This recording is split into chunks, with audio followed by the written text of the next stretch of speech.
Polres Jakarta Pusat melakukan ekshumasi dan autopsi terhadap makam bayi yang diduga tertukar di Rumah Sakit Cempaka Putih, Jakarta hari ini.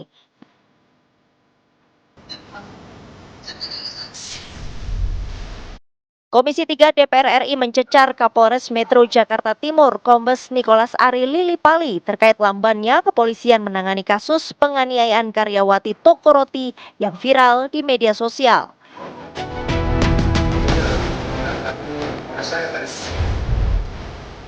Mahkamah Agung menolak peninjauan kembali PK yang diajukan oleh 8 terpidana kasus pembunuhan berencana Vina dan Eki di Cirebon.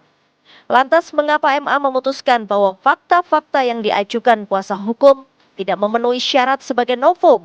Lalu apakah kuasa hukum akan mengajukan PK kedua? Saksikan ulasannya di Apa Kabar Indonesia Malam.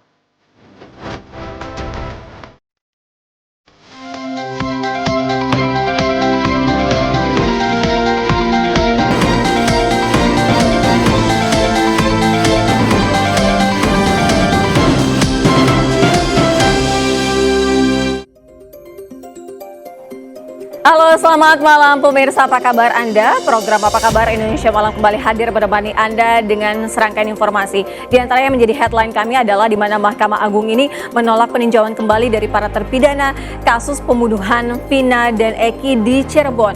Ini berdasarkan fakta dan juga hukum, di mana dari MA mengatakan bahwa tidak ditemukan adanya kekeliruan yang dilakukan oleh hakim dalam memutuskan pada persidangan sebelumnya. Lalu akan langkah hukum yang diambil apa dari para terpidana akan kami hadirkan dalam program Apa Kabar Indonesia Malam. Ya, betul sekali Sira Safira, dan juga pemirsa, informasi lain juga yang akan kami hadirkan untuk Anda yang tentunya juga masih menyita perhatian publik. Di mana hari ini polisi melakukan pembongkaran makam dari bayi yang diduga tertukar di Rumah Sakit Islam Cempaka Putih. Selengkapnya akan kami hadirkan untuk Anda dengan sejumlah informasi lain di Apa Kabar Indonesia Malam selengkapnya bersama saya Kenana dan juga Sira Safira.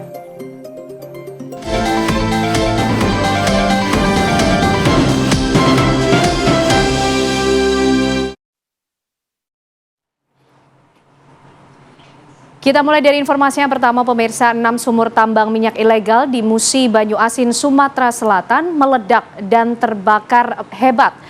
Kebakaran besar ini menyebabkan warga pekerja tambang banyak yang mengalami luka bakar. Pemirsa, kebakaran ini terjadi di saat para pekerja tambang pada saat itu tengah melakukan pengeboran dan juga mengangkut minyak mentah di Kecamatan Luang, Musi, Banyuasin, Sumatera Selatan pada Senin malam. Diduga kebakaran ini disebabkan dari percikan api mesin diesel yang pada saat itu digunakan oleh para pekerja untuk menyedot minyak dari dalam sumur tambang. Terbakarnya sumur tambang minyak ilegal ini juga akhirnya mengakibatkan sejumlah warga serta pekerja ini terluka bakar. Petugas mengimbau masyarakat ini tidak melakukan kegiatan apapun di tambang minyak ilegal.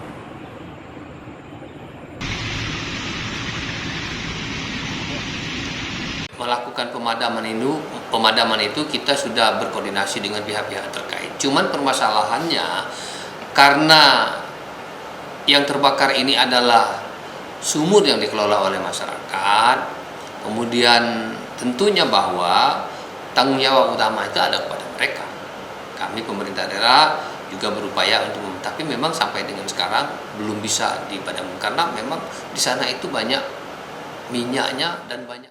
Kami hadirkan pemirsa informasi selanjutnya untuk Anda. Polres Jakarta Pusat melakukan ekshumasi dan juga proses otopsi terhadap makam bayi yang diduga tertukar di Rumah Sakit Cempaka Putih, Jakarta pada hari ini.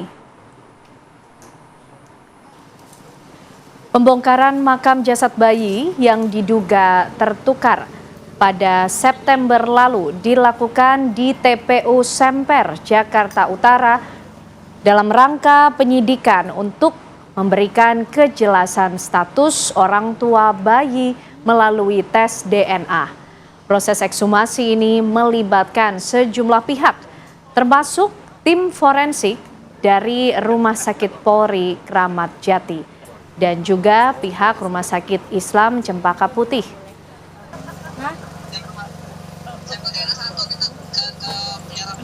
Ya alhamdulillah, semoga aja ada harapan yang bisa tercapai Pak. Untuk hasil DNA yang kita harapkan itu, anak kami yang tertukar itu Pak. Tertukar ya. Mas, kenapa kok yakin itu tertukar? Ya karena kan dari saya ajanin itu wajahnya berbeda Mbak. Yang dengan yang meninggal ini kan dari mulai panjangnya juga beda.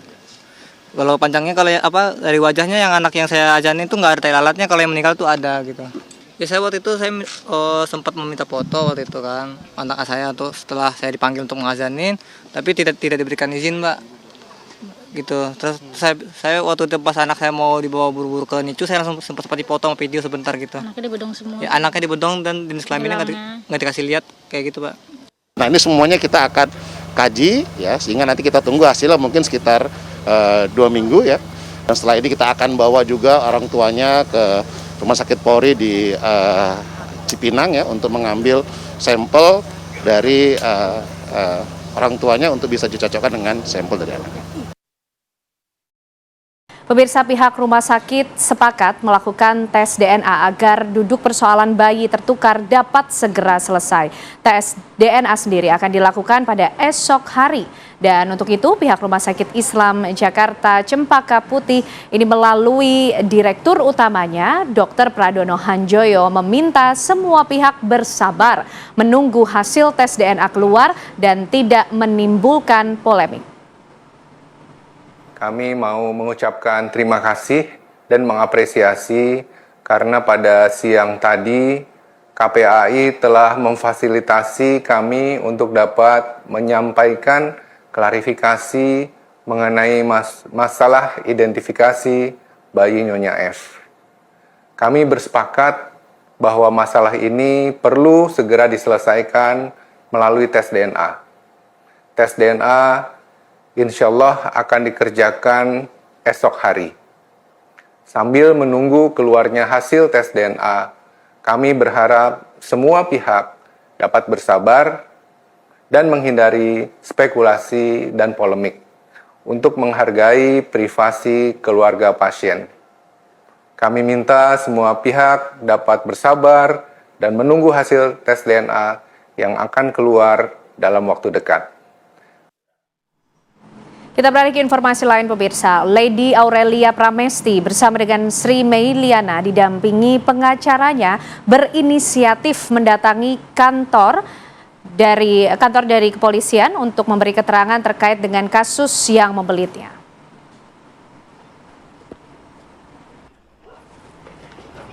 Selama 11 jam pemeriksaan, tadi berapa pertanyaan Bu ditanya Bu?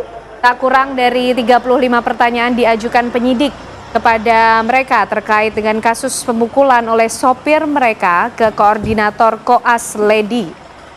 Lady Aurelia Pramesti bersama dengan ibunya Sri Meiliana terlihat berlari kecil keluar dari Polsek Ilir Timur 2 Kota Palembang menghindari sorotan kamera dan pertanyaan dari awak media yang sudah menunggu dari siang hingga tengah malam.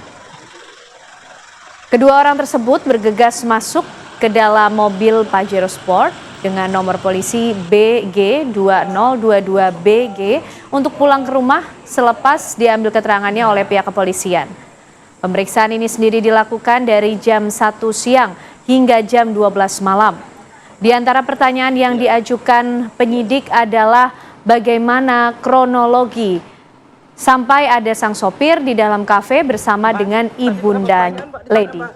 Sebelumnya, kasus ini sendiri bermula terkait dengan permasalahan jadwal piket koas dokter akhir tahun antara Lady dan koordinator koasnya Lutfi yang berujung pada aksi kekerasan yang dilakukan oleh sopir keluarga Lady.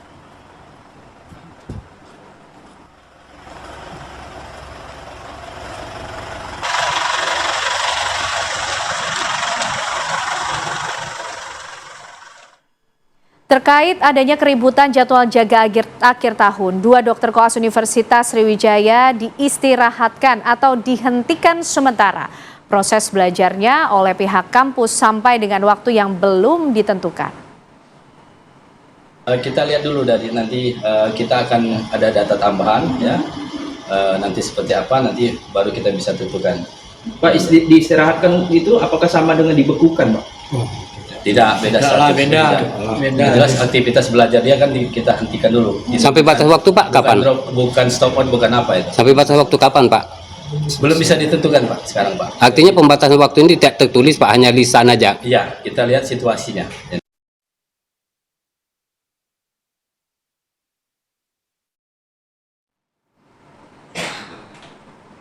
Ya pemirsa, terpidana kasus narkotika Mary Jane hari ini rencananya akan kembali ataupun dibawa ke lapak Pondok Bambu untuk nanti dipulangkan kembali ke Filipina. Kami ajak Anda untuk memperbarui informasinya bersama rekan kami Fatimah Albar yang sudah ada di Lapas Pondok Bambu, Jakarta. Fatimah, apakah sudah diketahui pukul berapa Mary Jane akan tiba di Pondok Bambu? Siapa hostnya?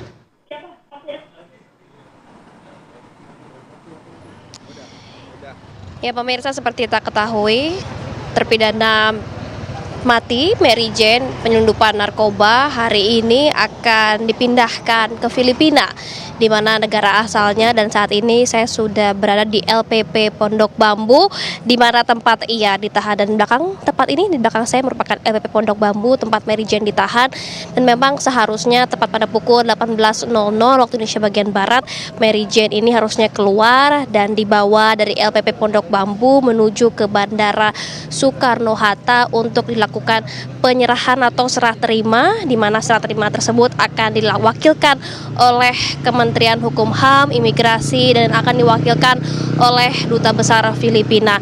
Namun memang hingga saat ini kami masih menunggu pada pukul berapakah Mary Jane akan keluar dari lapas wanita kelas 2A, karena hingga saat ini kami belum melihat tanda-tanda adanya keluar masuk dari lapas atau LPP Pondok Bambu tempat Mary Jane ditahan, karena memang seharusnya pada pukul 18.00 Mary Jane sudah keluar dari tempat saya melaporkan saat ini. Karena memang seperti kita ketahui, nanti pada pukul 9 malam waktu Indonesia bagian Barat ada sesi penyerahan lapas atau penyerahan terpidana Mary Jane di sana di Bandara Soekarno-Hatta, yang akan diwakilkan oleh Kementerian Hukum dan HAM, kemudian juga dari pihak imigrasi, kemudian juga ada perwakilan dari Kedutaan Filipina, dan nantinya dikabarkan Mary Jane akan terbang pada pukul 00.05 dini hari dan langsung akan diterbangkan ke Filipina.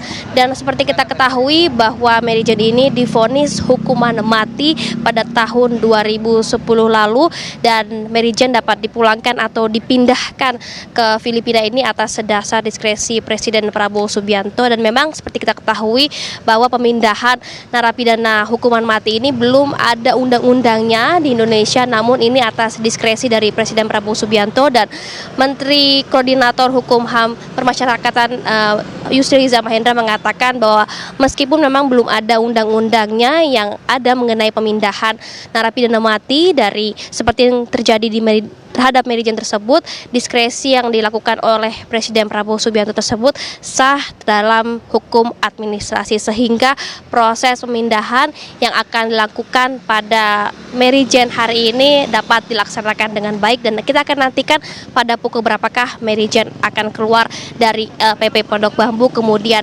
berangkat ke Soekarno-Hatta dan diterbangkan ke Filipina. Sementara itu kembali ke studio. Baik, kita nanti akan terus nantikan setiap pergerakan yang terjadi di LPP Pondok Bambu hingga terpidana Mary Jane ini dikembalikan atau dipulangkan kembali ke Filipina. Terima kasih Fatimah Albar mengabarkan dari LPP Pondok Bambu, Jakarta. Pemirsa, Komisi 3 DPR RI mempertanyakan penanganan kepolisian dalam kasus penganiayaan karyawati toko roti yang viral di media sosial. Anggota Komisi 3 Rudianto Lalo dan Rikwanto heran, kenapa proses hukumnya lamban?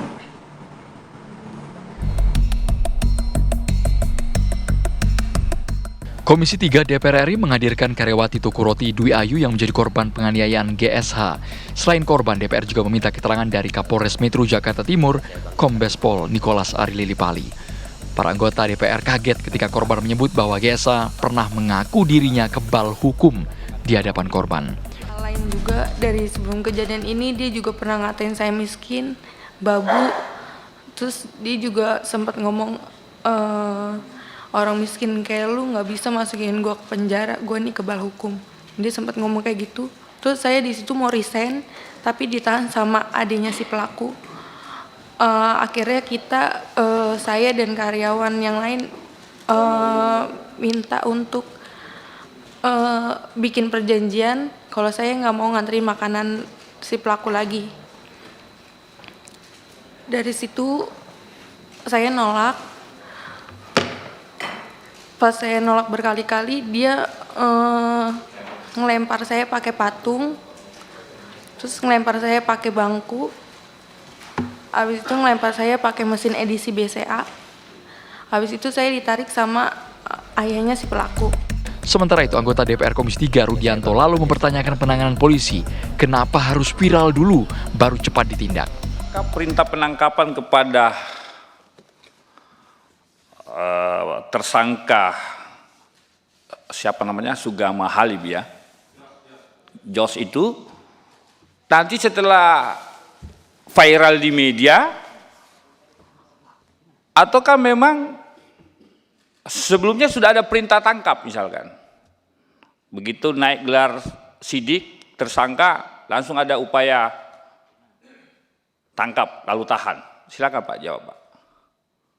Kalau nanti viral baru kemudian ditangani, ya kita sampaikan kepada masyarakat Indonesia. Kalau mau masyarakat Indonesia mencari keadilan, mau ditangani, ya viralkan dulu kira-kira begitu. Kan tidak bagus kalau penegakan hukum seperti itu. Begitu juga dengan anggota Komisi 3 Irjen Pol Purnawirawan Rikwanto heran, waktu proses hukumnya lamban. Kasus yang tanda petik sederhana seperti itu, lukanya ada, saksinya ada, barang buktinya ada, kemudian TKP-nya juga ada, lengkap, ya, dan lain sebagainya, termasuk videonya juga ada, kok sampai 2 bulan begitu. Saya tadi lihat penyelidikannya hampir 1 bulan, terus penangkapannya hampir 1 bulan juga, itu pun setelah viral. Nah ini jadi catatan juga, seharusnya itu bisa lebih cepat lagi ya. Kalau saya berpikir sebagai anggota Polri dahulu, kalau kita fokus kejadian itu langsung ditangani, 3 sampai seminggu itu, 3 hari sampai seminggu selesai itu. Kapolres Metro Jakarta Timur menjelaskan pelaku sempat pergi ke Sukabumi untuk mengamankan diri.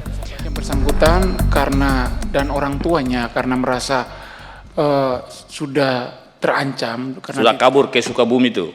Mereka menurut keterangan kepada kami bahwa mereka ke Sukabumi itu karena ada tujuan untuk mengamankan diri dan ada informasi dari salah satu temannya bahwa di Sukabumi ada tempat pengobatan alternatif.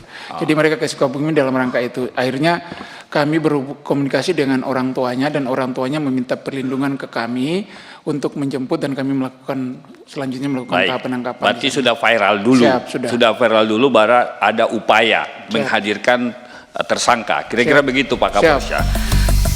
Foto barang bukti berupa kursi besi, loyang, mesin ATM, dan patung pajangan yang digunakan pelaku juga diperlihatkan saat audiensi dengan DPR. Tim TV One mengabarkan.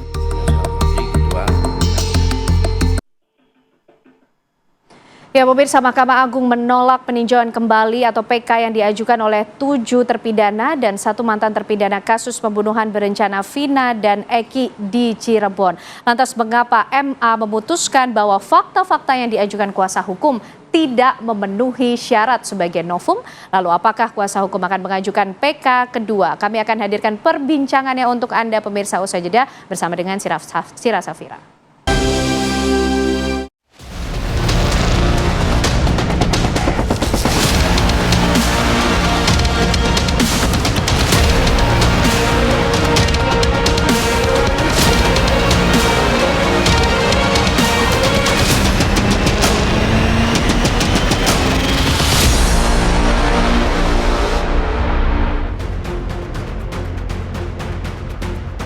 Mahkamah Agung memutuskan menolak peninjauan kembali atau PK yang diajukan oleh 8 terpidana kasus pembunuhan berencana Vina dan Eki di Cirebon.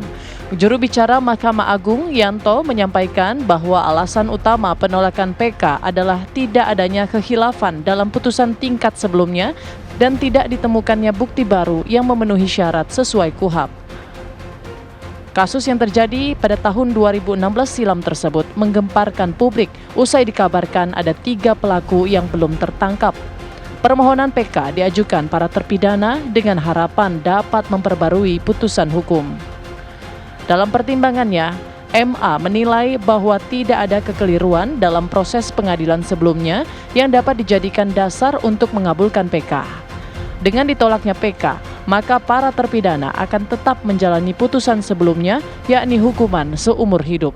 Telah dilaksanakan musyawarah dan pembacaan putusan pada hari Senin, tanggal 16 Desember 2024 dengan putusan yang pada pokoknya menolak permohonan peninjauan kembali para terpidana. 5. Pertimbangan majelis hakim dalam menolak permohonan PK tersebut antara lain tidak terdapat kekilapan yudek fakti dan yudek juris dalam mengadili para terpidana, dan bukti baru atau novum yang diajukan oleh terpidana bukan merupakan bukti baru sebagaimana ditentukan dalam pasal 263 ayat 2 huruf A KUHP.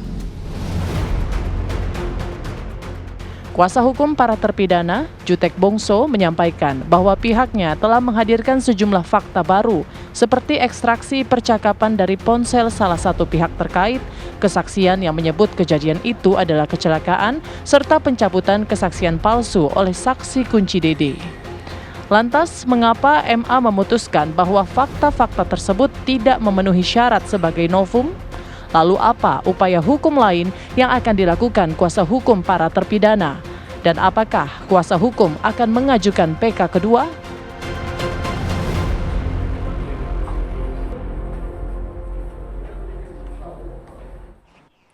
Kita sama-sama sudah mendengarkan bahwa Mahkamah Agung ini menolak peninjauan kembali yang diajukan oleh para terpidana dalam kasus pembunuhan berencana Vina dan Eki di Cirebon. Ini sudah berdasarkan dengan hukum dan juga fakta menurut dari Mahkamah Agung. Lantas bagaimana dari kuasa hukum para terpidana ini menyikapi hal ini? Akankah ada langkah hukum yang lainnya? Akan kami hadirkan dialognya. Di malam hari ini sudah bergabung bersama kami para narasumber yang sudah hadir di studio dan juga melalui Zoom. Sudah ada Bang Jutek Bongso yang merupakan kuasa hukum dari para terpidana. Selamat malam Bang Jutek. Selamat malam Mbak Syira. Ya, kemudian juga sudah hadir Prof. Hipnu Nugroho yang merupakan guru besar Fakultas Hukum Universitas Jenderal Sudirman. Selamat malam Prof. Malam, Mbak. Sudah siap ya nanti kita ulas ya? Siap. Baik, Siap. Kemudian melalui daring sudah bergabung juga juru bicara Mahkamah Agung, Pak Yanto. Selamat malam, Pak Yanto. Selamat malam, Mbak. Baik, sebelum saya ke Pak Yanto, izinkan saya ke Bang Jutek terlebih dahulu. Bang Jutek, ini tanggapannya seperti apa? Semuanya ditolak dengan alasan memang tidak ada kekeliruan dari hakim terhadap putusan sebelumnya. Jadi gini Mbak Syira, pertama ya tentu ini di luar prediksi dan ekspektasi kami ya selaku kuasa hukum dan penasihat hukum dari mereka. Ketika ada berita pengumuman dari Mahkamah Agung, sebenarnya yang kami persiapkan adalah kami berpikir akan mengajak para terpidana ini makan di mana, karena saya sudah janji akan mengajak makan empal gentong. Ya. Rencana optimis tadinya ya, optimis banget. Kami sudah berkumpul satu tempat, kami akan apa yang akan kami lakukan untuk menyambut mereka. Sebelumnya apa yang membuat sangat-sangat optimis bahwa ini PK ini akan diterima, padahal ternyata kenyataan ditolak? Ya, secara garis besar menurut kami kan kami menghadirkan satu ya, bahwa kami di dalam sidang PK kemarin menghadirkan bahwa dalam dakwaan 2016 lalu mereka didakwa adalah membunuh dalam satu peristiwa pembunuhan. Kami menghadirkan fakta di dalam persidangan PK bahwa itu adalah tidak mungkin pembunuhan. Kenapa? Karena di dalam dakwaan pembunuhan itu ada katanya luka tusuk, itu pisaunya tidak pernah dihadirkan, luka tusuknya itu tidak muncul di dalam visum, itu satu. Yang kedua, jeda waktu. Jeda waktu ini menurut kami kalau itu dilakukan pembunuhan seperti dakwaan pada 2016 lalu, itu tidak mungkin terjadi. Oleh karena kami menghadirkan ada ekstraksi handphone percakapan Vina dan Widi Ya, di dalam dakwaan 2016 mereka didakwa melakukan perbuatan itu mulai dari pukul 21.30 sampai 22.30. Ya. Ternyata bahwa 22.10 itu Widi dan Vina itu masih bercakap-cakap lewat telepon. Ya. Lalu pukul 22.14 itu mereka masih SMS-an. Dan ekstraksi handphone Vina itu sudah dilakukan, tapi ekstraksi handphone Widi itu tidak dilakukan. Itu dilakukan waktu tahun 2016 tapi tidak dimunculkan dalam persidangan, ya. Lalu ekstraksi handphone Widi kami lakukan, kami tahan ahli itu 2 minggu ada di Cirebon. Ternyata kami hadirkan, ternyata cocok jamnya, tetapi untuk kata-katanya itu ada sesuatu yang dihilangkan di tahun 2016. Ya, atas seizin majelis, dan itu kami hadirkan. Menurut kami walaupun tidak ada kata-kata yang bisa dihadirkan karena sudah dihilangkan menurut Bang Jutek begitu. Bukan, ada kata-kata yang dihilangkan di tahun 2016. Iya, missing link-nya di situ. Ya, missing-nya di situ. Yang lengkap adalah yang kami hadirkan secara dalam lengkap. hasil ekstraksi yang terbaru ini. Ya, artinya ada kebaruan signifikan, ya. Menurut kami itu adalah satu bukti baru yang seharusnya tidak bisa dibantah. Ya, bahwa itu adalah bukti otentik scientific evidence. Kita langsung tanyakan ya ke Pak Yanto ya. Pak Yanto, ini tadi apa yang sudah disampaikan oleh Bang Jutek, sebenarnya novum itu, bukti baru itu memang sesuatu hal yang tadinya tidak pernah disampaikan dan ada kecocokan dan akhirnya dihadirkan begitu. Tapi kalau dari Mahkamah Agung kan menyatakan bahwa tidak ada kekeliruan dalam putusan sebelumnya dan sudah berdasarkan fakta dan juga hukum. Pak Yanto. Ya, jadi begini, kalau saya selaku jubir yang juga sebagai hakim agung itu kan terikat untuk tidak mengomentari sesama putusan hakim agung.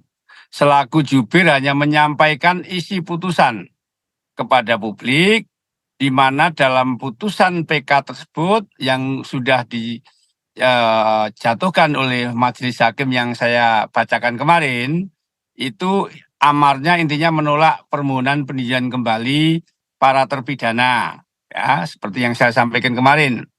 Pertimbangan majelis dalam menolak permohonan PK tersebut antara lain tidak terdapat kekilapan judek fakti dan judek yuris dalam mengadili para terpidana, ya, dan bukti baru atau novum yang diajukan oleh para terpidana bukan merupakan bukti baru sebagaimana ditentukan dalam pasal 263 ayat 2 KUHAP huruf A KUHAP. Itu pertimbangan majelis hakim yang mengadili PK tersebut, Mbak. Jadi saya menyampaikan isi putusannya seperti itu. Jadi tidak ada kekilapan baik judek fakti maupun judek yuris, dan novumnya juga seperti itu ya, tidak memenuhi ketentuan sebagaimana diatur dalam pasal yang saya sebutkan 263 ayat 2 huruf A KUHAP tadi. Iya, artinya novum yang seharusnya berdasarkan dengan pasal 263 ayat 2 huruf A KUHP ini yang seperti apa berdasarkan dari MA sendiri? Karena kalau menurut dari Bang Jutek itu sudah memenuhi bagaimana dengan bukti-bukti baru yang dihadirkan dalam persidangan begitu. Ya tentunya yang tahu kan majelis hakimnya, Pak. Yang menyidangkan. Kalau saya ditanya komplit ya saya sendiri kan nggak baca putusan utuh. Jadi selaku jubir menyampaikan isi putusannya seperti apa begitu. Kalau ditanya pertimbangannya seperti apa sehingga ditolak, ya nanti tinggal di putusannya saja. Kalau saya sendiri ya baca secara utuh, saya bukan majelisnya. Jadi intinya berdasarkan register tadi, ya, kemudian pidana, intinya seperti itu bahwa ternyata permohonan PK-nya ditolak itu. Seperti itu. Dengan apa alasan? Yang tadi bukan novum dan tidak ada kekilapan gitu. Kalau ditanya secara detailnya, saya nggak ini. Saya belum baca secara detail gitu. Ya, seperti itu. Baik, Kita juga akan mendalami ya, Prof, sebenarnya seperti apa sih yang dikatakan bahwa seperti yang disampaikan oleh Bang Jutek itu memang sudah sesuai dengan novum gitu ya, bukti baru. Tapi berdasarkan dengan putusan MA itu tidak ada kekeliruan hakim dalam putusan sebelumnya dan juga sudah sesuai dengan fakta dan hukum yang berlaku. Tapi dijawabnya nanti Prof ya. Kita harus jeda terlebih dahulu pemirsa, jangan kemana-mana, kami segera kembali dalam program Apa Kabar Indonesia Malam.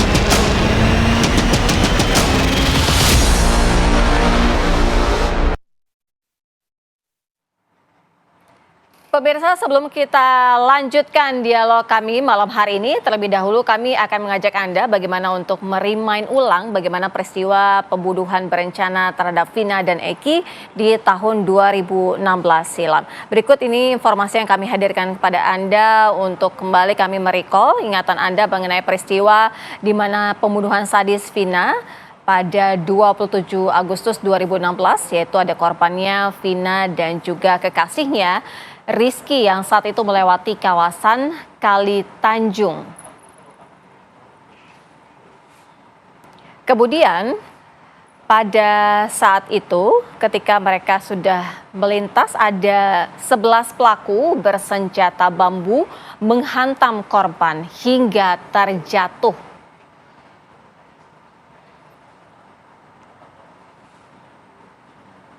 Selanjutnya korban dibawa oleh para pelaku ini ke tempat yang sepi.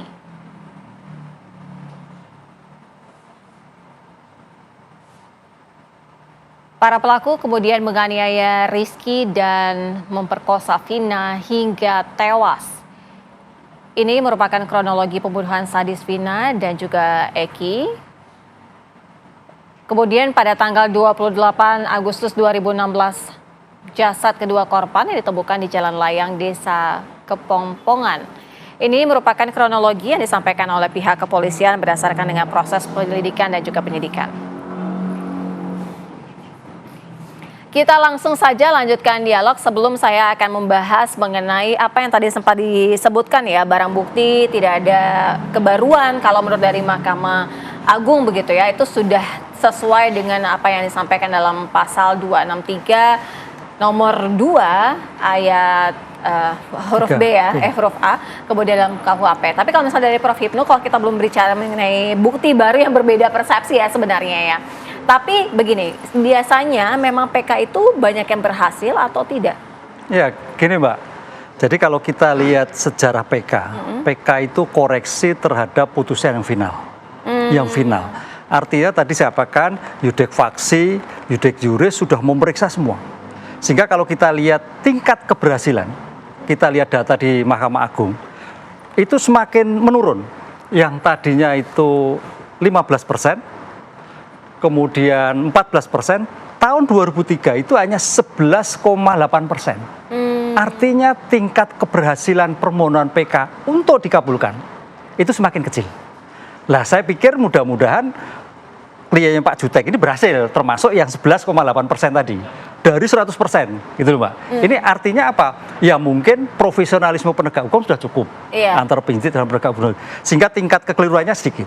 Nah sekarang pertanyaannya gini, yang menarik dari kasus ini, kenapa bukti baru tadi, yang kita sematkan gini, kalau kita lihat PK-PK yang dulu, PK-PK yang terkabulkan, kita sebagai orang hukum, itu berbasis pada dua teori hukum. Terkait subjek pelaku terhadap objek pelaku.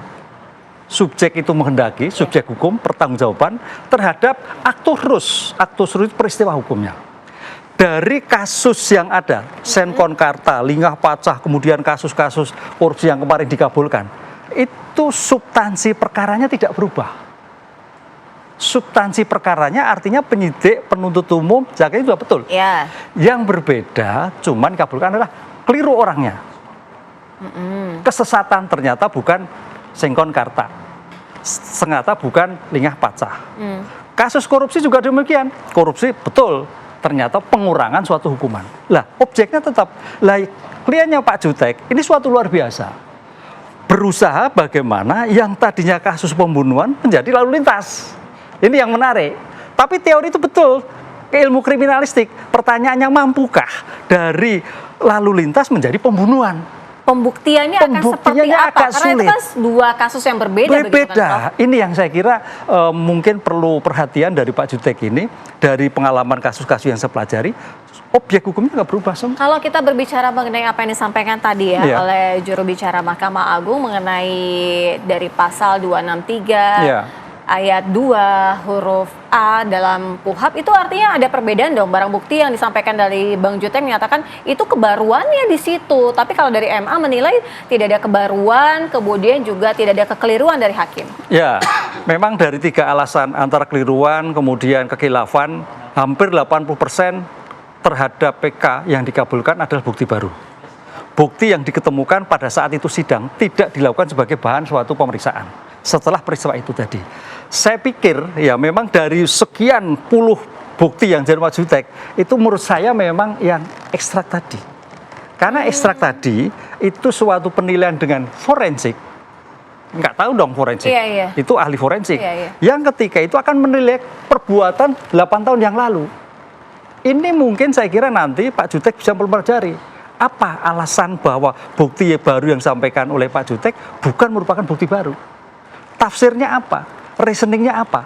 Sehingga bisa menjadikan suatu perhatian bahwa ini adalah ternyata iya atau tidak. Nah, kalau tafsir berbeda-beda, karena kan pasti kan subjektif gitu ya, Prof. Walaupun memang ada objektivitasnya adalah hukum. Tapi kan seperti apa dong putusan hukum itu? Ya, disinilah peradilan kita itu adalah civil law. Peradilan negara. Polisi negara, jaksa negara, hakim negara. Tafsir ada pemegang palu, yaitu ada majelis. Tapi paling tidak tafsir itu berdasarkan subjektif yang diobjektifkan dong. Nah gitu loh. Teorinya apa, kajiannya seperti apa kan gitu. Baru oh ternyata ini bukan bukti baru, sudah diperiksa. Ini saya kira adu forensik nanti sangat menarik dari bukti itu. Bang Jutek, tidak ada bukti baru. Jadi bukti yang disampaikan itu tidak ada kebaruan dan juga ya sudah pernah disampaikan juga begitu. Ya, memang ini cukup menarik apa yang disampaikan Prof. Hipnu ya. Bahwa menurut kami kalau itu tidak diaku menjadi novum itu sungguh aneh bin ajaib buat kami ya. Kenapa? Karena itu satu diekstraksi atas izin dari majelis yang memeriksa di awal persidangan PK, artinya sah loh secara hukum acara ya, diizinkan oleh pengadilan, diekstrak, disumpah ya, dihadirkan, karena itu belum pernah dihadirkan sebelumnya. Itu baru diekstrak saat persidangan. 2 minggu selama persidangan kami minta ditunda persidangan, diundur untuk menghadirkan, menyelesaikan ekstraksi itu. Itu pun tidak dianggap menjadi novum. Itu sungguh aneh. Ini kenapa begitu penting ekstrak itu kami jadikan novum? Karena di situ berisi informasi yang mematakan bahwa peristiwa itu adalah pembunuhan. Hasil ekstraksi kami itu membuktikan bahwa tidak mungkin peristiwa itu adalah satu peristiwa pembunuhan dari sisi durasi waktu.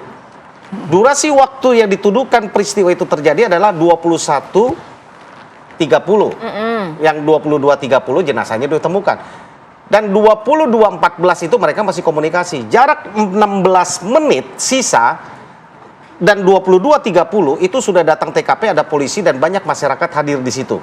Jarak dari lokasi TKP ke kantor polisi terdekat itu 5 menit. Pasti ada yang ngadu 5 menit ke sana. Polisi datang, langsung datang nih. Anggap mendengar langsung datang. Nggak nanya ABC lagi. Itu waktu sudah 10 menit. Sisa jeda waktu hanya 4 menit. Ya. Lalu ada bukti lain bahwa ada saksi yang kami hadirkan melihat bahwa peristiwa itu adalah menyaksikan ada peristiwa kecelakaan di situ. Dan kami kenapa hadirkan di situ, Prof. Hipnu? Karena kami lihat saksi yang kami hadirkan ini berkesesuaian dengan bukti fakta yang 2016 lalu. Ya, luka mereka kecelakaan itu sudah dihadirkan oleh dokter forensik bahwa itu bukan luka tusuk tapi luka geser. Ya, mereka lukanya mayoritas sebelah kanan. Nggak mungkin kalau orang menganiaya pilihnya sebelah kanan dua-duanya, mau dipukul kanan dulu.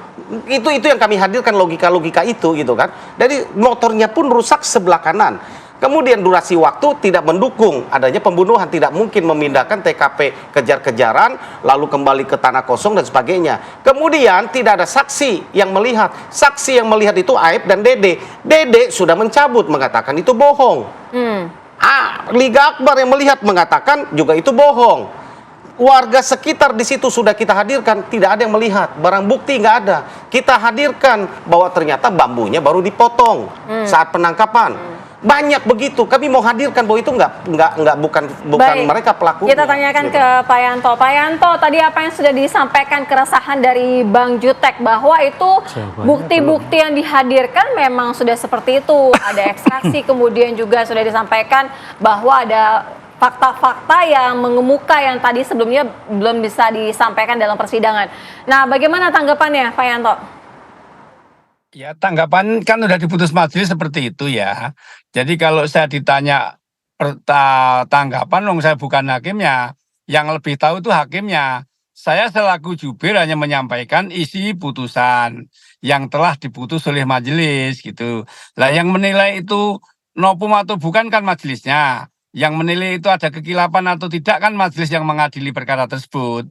Jadi intinya putusan majelis tersebut menolak permohonan peninjauan kembali para terpidana ya dengan pertimbangan tadi ya bahwa tidak terdapat kekilapan yudek yuris dan yudek fakti serta nopum tersebut tidak sesuai dengan ketentuan nopum yang dikendaki pasal 263 ayat 2 KUHP tadi, Mbak. Nah, kalau nanti detailnya seperti apa nanti kan bisa dilihat di pertimbangan di putusan. Nanti kan para pihak, nanti jaksa dan terpidana serta kuasanya kan akan mendapat salinan putusan dari Mahkamah Agung. Nanti dilihat, bisa dibaca di situ apa yang menjadi pertimbangan sehingga tidak terdapat kekilapan yudek fakti yang yudek yuris, serta apa yang menjadi pertimbangan sehingga nopum tersebut bukan nopum yang seperti yang dikehendaki dalam pasal 263 ayat 2 huruf A KUHP seperti itu, Mbak.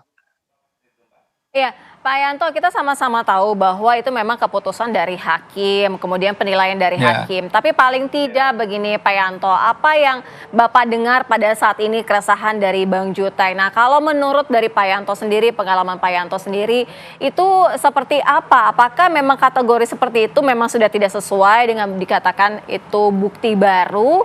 Atau sebenarnya bisa-bisa saja, seperti yang disampaikan Prof. Hipnu, mungkin ada persepsi yang berbeda begitu? Ya yang tahu, yang menilai kan majelis hakim yang mengadili. Dia yang tahu majelis hakim yang mengadili, yang jelas dalam putusan tersebut bulat, tidak ada dissenting. Artinya bulat, satu kata bahwa itu adalah bukan nopum dan tidak ada kekilapan seperti itu. Ya, baik. Mungkin belum ada informasi juga yang disampaikan oleh dari hakim ya kepada juru bicara Mahkamah Agung ya. Kita nanti tentu akan masih mendalami juga dengan Prof. Hipnu dan juga Bang Jutek. Kami segera kembali usai jeda.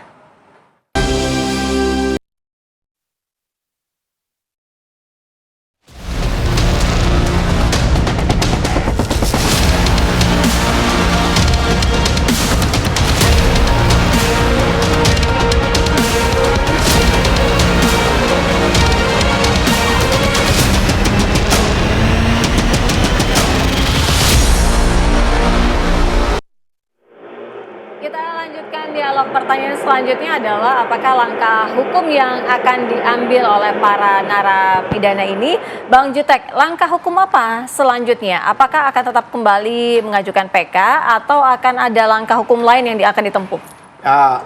Kemarin ketika putusan itu dibacakan, langkah pertama kami selaku penasihat hukum adalah menenangkan keluarganya. Lalu kami kunjungi 7 terpidana di lapas. Kami sampaikan kepada mereka bahwa harus tenang, kita harus tetap semangat bahwa ini bukan akhir dari segala-galanya. Bahwa masih banyak langkah hukum bisa kita lakukan. Saya jelaskan kepada mereka ketika di lapas kepada para 7 terpidana nih, Pak. Saya bilang langkah hukum yang bisa dilakukan ada grasi, ya, ada apa namanya amnesti. Kalau gerasi berarti kan artinya harus mengakui perbuatan pembunuhan. Itu kami jelaskan kepada mereka. Kalau gerasi itu salah satu syaratnya mereka harus mengakui pembunuhan itu. Lalu mereka langsung jawab, Pak, kalau itu jangan.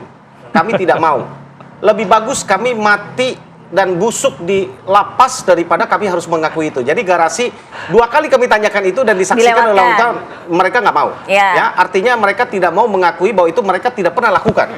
Ya, lalu pilihan berikutnya adalah amnesti. Amnesti ini adalah kami bersifat pasif. Ini harus bersifat dari pemerintah ya, presiden dalam hal ini. Ya, memberikan mengesampingkan bahwa ini tindak pidana demi kepentingan umum gitu ya. Nah, ini kira-kira ini yang dilakukan, ini kalau pilihan. Pilihan yang lain mungkin kita akan lakukan PK. PK ini tentu kami harus mencari novum baru. Novum baru ini, ya kan, kami sedang berproses laporan polisi kepada Bareskrim Mabes Polri terhadap Aib, laporannya, terhadap Aib Turudiana, terhadap Pasren dan Kavi. Ya. Satu LP yang menurut kami tidak mungkin tidak naik sidik adalah laporan kami terhadap Aib. Kenapa saya katakan tidak mungkin tidak naik sidik? Kami melaporkan Aib ini memberikan keterangan palsu. Tadinya kami melaporkan Aib dan Dede sebelum Dede mengaku. Ketika kami melaporkan Aib dan Dede, tiba-tiba Dede datang ke Pak Deddy Mulyadi dan mengaku bahwa betul yang dia telah berbohong. Yang dia ceritakan itu bohong. Tahun 2016 lalu kesaksian dia yang membuat para terpidana ini dihukum itu tidak pernah dia tahu, bukan dia tidak hadir dan dia tidak melihat apa-apa. Artinya ada salah satu yang berbohong. Ini nggak mungkin nggak naik ke sidik. Kalau nggak Dede yang benar kan Aib yang benar. Ini tugas Pak Polisi untuk buktikan. Saya harapkan kawal kasus ini sampai inkrah, maka akan kami bawa ini menjadi bukti.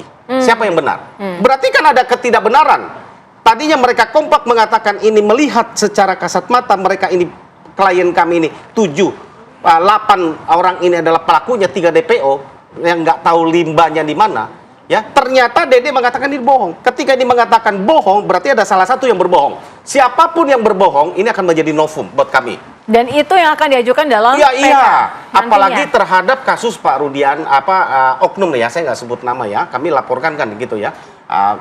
Kami laporkan ada dugaan penganiayaan. Ini sudah diamini oleh institusi polisi sendiri dan sudah diambil tindakan.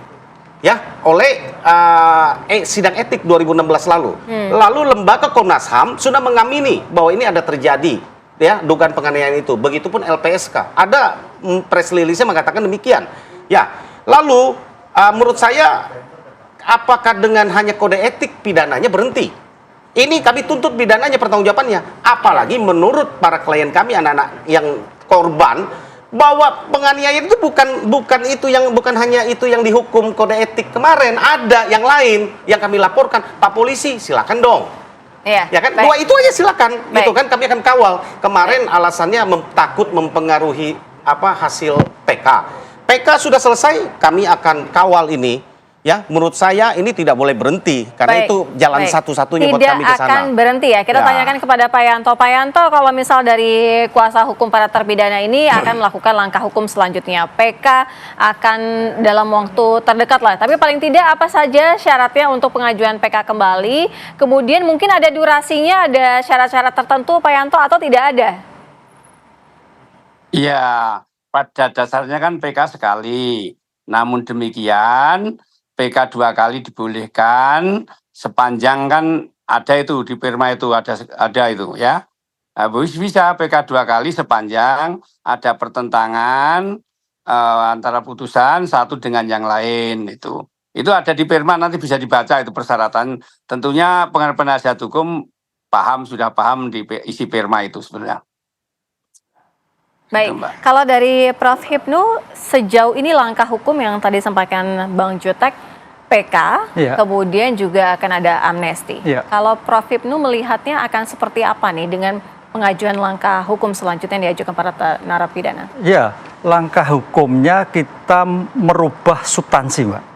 Substansi perkaranya adalah mengikuti dari putusan yang sekarang sudah diputus, yaitu kasus pembunuhan.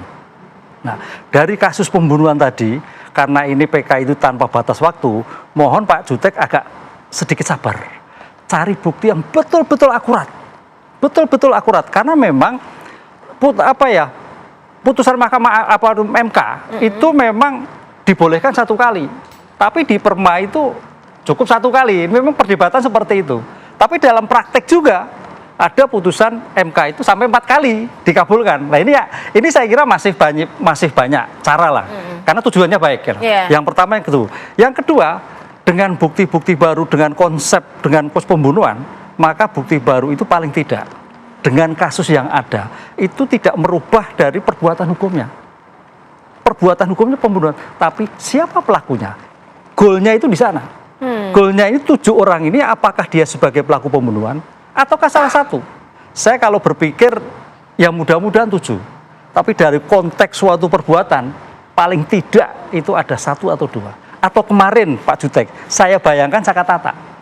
Karena itu anak kecil yang belum tahu apa-apa peristiwa yang terjadi mungkin, tapi kok masuk semua kan itu loh. Lah inilah saya kira. Yang kedua amnesti. Tadi sudah sebut amnesti ini bagus karena program Pak Prabowo dalam rangka mengurangi overkapasitas itu adalah mengurangi LP yang sebaik mungkin.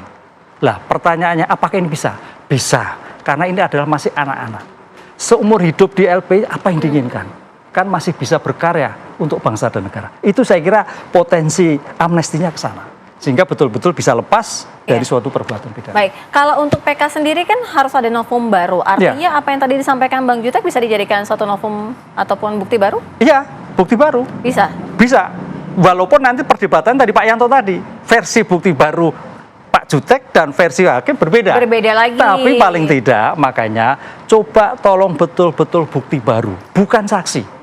Bukti yang diketemukan ketika itu menjadi putusan bebas atau putusan lain. Itu yang paling penting seperti itu.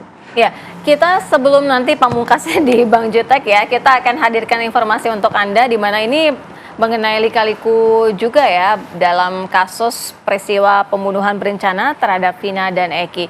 Di mana Peggy Setiawan ini sempat ditangkap Polda Jawa Barat pada 21 Mei 2024. Namanya masuk dalam daftar pencarian orang oleh Polda Jawa Barat.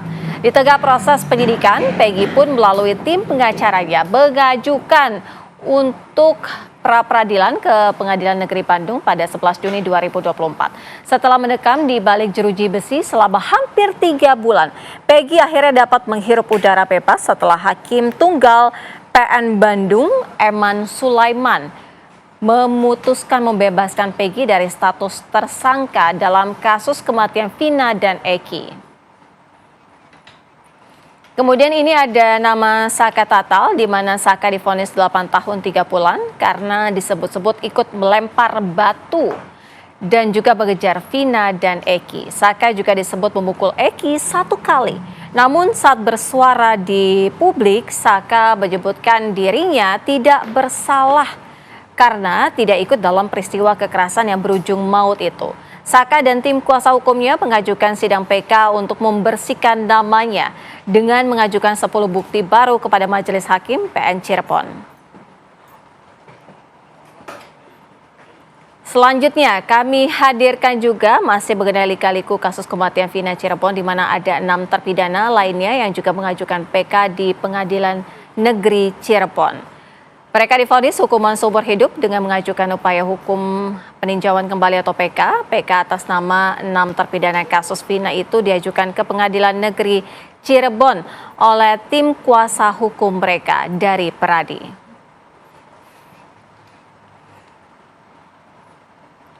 Kemudian Mahkamah Agung pemirsa menolak upaya hukum peninjauan kembali 7 orang terpidana kasus pembunuhan Vina dan Eki di Cirebon. Dengan ditolaknya PK, maka hukuman penjara seumur hidup bagi 7 pelaku tidak berubah. Langsung saja kita ke Bang Jutek. Artinya dalam waktu dekat selain tadi akan mematangkan yang akan dijadikan barang bukti baru atau novum dan akan segera mengajukan PK sudah bisa dipastikan? Atau akan terlebih dahulu mengajukan amnesti dan tidak akan mungkin ya melakukan gerasi? Ya. Jadi kami akan mungkin lebih cenderung memilih melakukan PK kedua. Ketika PK 2 seperti yang Prof. Hipnu katakan, kami akan matangkan, kami akan cari novum yang benar-benar baru.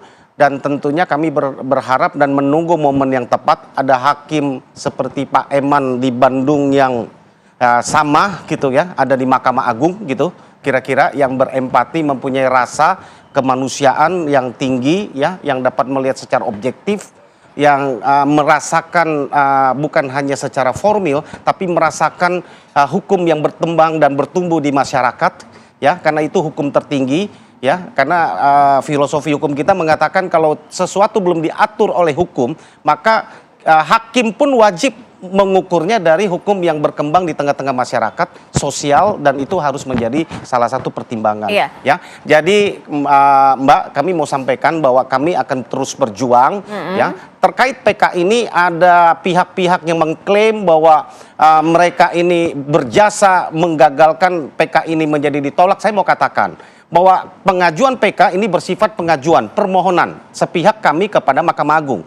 Tidak ada pihak lain yang mengaku kuasa hukum manapun yang akan terlibat di dalamnya. Kalau sekarang ini ada beredar bahwa kuasa hukum itu mengaku bahwa dia yang menang, kita yang kalah, itu saya pastikan tidak, bahkan akan bertanya. Ya, mumpung didengar oleh Pak Yanto, kami bertanya, kalau dia berkatakan bahwa dia menang, kami yang kalah, kami akan bertanya ada apa? Apa yang dilakukan dia di Mahkamah Agung?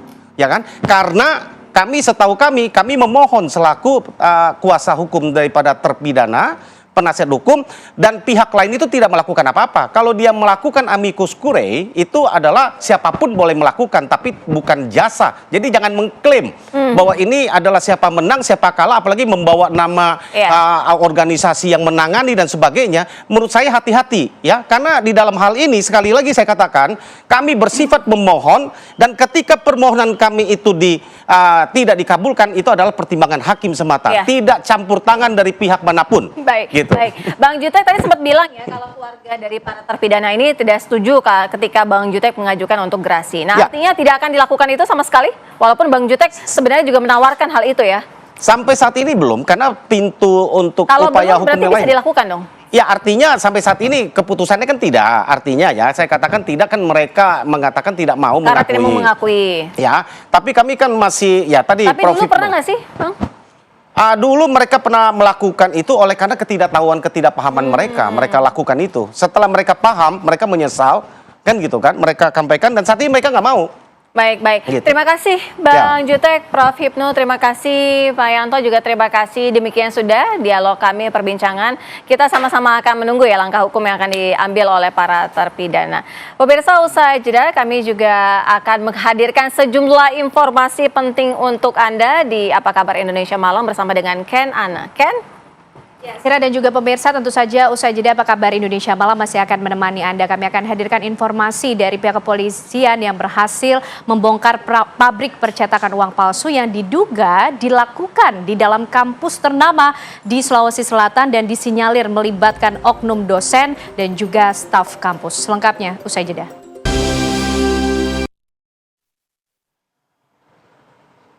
Polisi membongkar pabrik percetakan uang palsu di Kabupaten Goa, Sulawesi Selatan. Yang mengejutkan adalah pembuatan uang palsu ini diduga dilakukan di dalam kampus ternama yang disinyalir melibatkan oknum dosen dan juga staf kampus.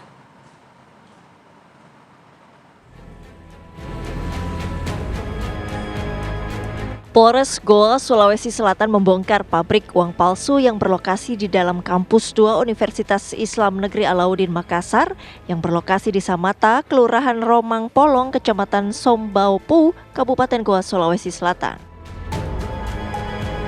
Sebuah ruangan yang digeledah polisi pun tampak berantakan. Yang tak kalah mengejutkan, praktek pembuatan uang palsu ini diduga melibatkan oknum dosen dan staf kampus. Kendati sudah masuk tahap penyidikan, pihak kampus masih enggan buka suara soal kasus yang tengah ditangani Polres Goa, Sulawesi Selatan ini. Bagaimana Pak? Tidak ada. Itu tadi ada Pak. Diperiksa ya Pak? Diperiksa Pak. Ini ruangan yang dicek ya? Apa saja Pak? Tidak ada pernyataan ya? Nanti setelah rilis kepolisian. Jadi tadi apa dicek tadi Pak? Dicek itu Pak? Dicek di dalam rilis kepolisian ya? Ruangan apa tadi yang dicek Pak di atas? Nanti setelah rilis kepolisian. Tidak boleh kita mengungkapkan apa-apa.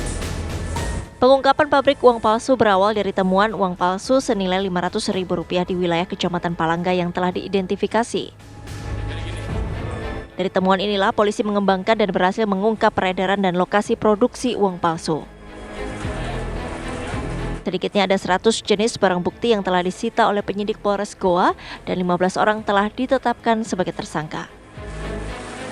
Sementara uang palsu pecahan Rp100.000 yang disita berjumlah 4.467 lembar dengan total Rp446.700.000. Saat ini kami Polres Goa sedang menangani perkara uang palsu. Ya, kami dimulai di awal Desember tahun 2024. Ya, bahwa benar saat ini sudah ditingkatkan ke penyidikan. Ya, sudah kami tingkatkan ke penyidikan. Kami mohon waktu dulu dari sahabat rekan bahwa ini masih kita kembangkan lagi. Perkara ini masih kita kembangkan lagi. Saat ini kami sudah mengamankan 15 tersangka. 9 sudah kita lakukan penahanan. 5 dalam perjalanan dari Mamuju, 1 dalam perjalanan dari Wajo. Polisi masih mendalami motif dan peran masing-masing tersangka. Dari Kabupaten Goa, Sulawesi Selatan, Idris Tajanang, TV One mengabarkan.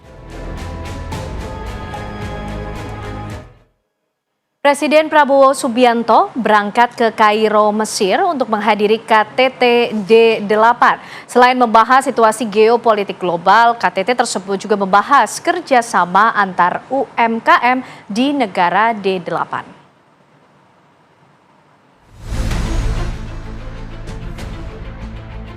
Presiden Prabowo Subianto kembali melakukan lawatan ke sejumlah negara. Presiden berangkat dari Bandara Halim Perdana Kusuma, Jakarta Timur, dengan tujuan pertama adalah Kairo, Mesir, untuk melakukan kunjungan kenegaraan dan menghadiri KTT D8 pada Selasa pagi. Kunjungan ke Mesir ini merupakan yang pertama kali bagi Presiden Indonesia sejak tahun 2013. Menurut Prabowo, Mesir merupakan sahabat dekat Indonesia yang menjadi mitra strategis bagi Indonesia. Di Mesir, Prabowo akan melakukan pertemuan bilateral dengan Presiden Mesir Abdul Fattah el-Sisi. Keberangkatan Presiden diantar langsung oleh Wakil Presiden Gibran Rakabuming Raka dan sejumlah menteri. Salah satu pembahasan di KTT D8 tersebut adalah kerjasama pemberdayaan antar UMKM. Selain mengunjungi Mesir, Prabowo juga berencana mengunjungi Malaysia untuk bertemu dengan Perdana Menteri Anwar Ibrahim. Dari Jakarta, tim TV One mengabarkan. Informasi lainnya, pemirsa, seekor gajah milik salah satu kebun binatang di Gianyar, Bali terseret banjir sejauh 2 km. Inilah detik-detik hanyutnya gajah yang terekam kamera warga di lokasi yang rumahnya berada di pinggir sungai. Gajah betina yang diketahui bernama Molly dan berusia 30 tahun ini sebelumnya dilaporkan hanyut saat sedang dipandu oleh pawang gajah menuju areal kandang gajah di kawasan Kebun Binatang Bali Zoo pada Senin sore. Naas gajah betina ini akhirnya ditemukan mati di Desa Guang, Kecamatan Sukawati, Gianyar atau 2 km usai terbawa hanyut. Rencananya gajah betina ini akan segera dievakuasi.